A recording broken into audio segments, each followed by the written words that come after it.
Pour vivre le vendredi saint à fond, il est traditionnel de prier le chemin de croix. Et donc je vous propose une petite explication sur la manière dont on prie un chemin de croix. Pour ceux qui en ont besoin, il y en a qui sont peut-être déjà tout à fait à l'aise avec le déroulé d'un chemin de croix, auquel cas cette vidéo ne sera peut-être pas très utile.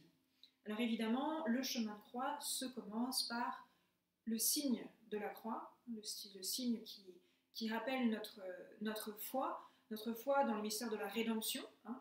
La croix, c'est l'instrument de notre salut, c'est par la croix que Jésus nous sauve.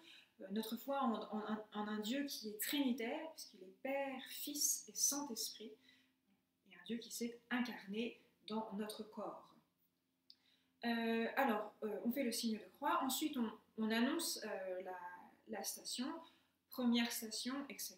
Alors, chose importante, il est toujours mieux de faire, surtout si on le fait en famille et si on se déplace un petit peu, on peut tout à fait imaginer, soit dans la maison s'il pleut, soit dans le jardin si on en a, d'installer différentes stations pour vraiment incarner cette marche que le Christ a vécue. Et pourquoi pas de fabriquer, si on n'en a pas déjà une, de fabriquer une croix pour pouvoir marcher aussi avec une croix. Donc quelqu'un tient la croix, ou la montre si c'est une petite croix, on annonce la station, et première station, et ensuite on peut chanter un chant de vénération de la croix, que je vais vous rechanter là ce qu'on a l'habitude de chanter à l'école quand on fait le chemin de croix, et il est possible de faire une génuflexion devant la croix à ce moment-là pour marquer notre vénération devant cette croix qui nous a sauvés. Alors, le chant, donc si vous vous en souvenez, nous t'adorons, roi Christ, nous te bénissons, tu as racheté le monde par ta croix. Voilà.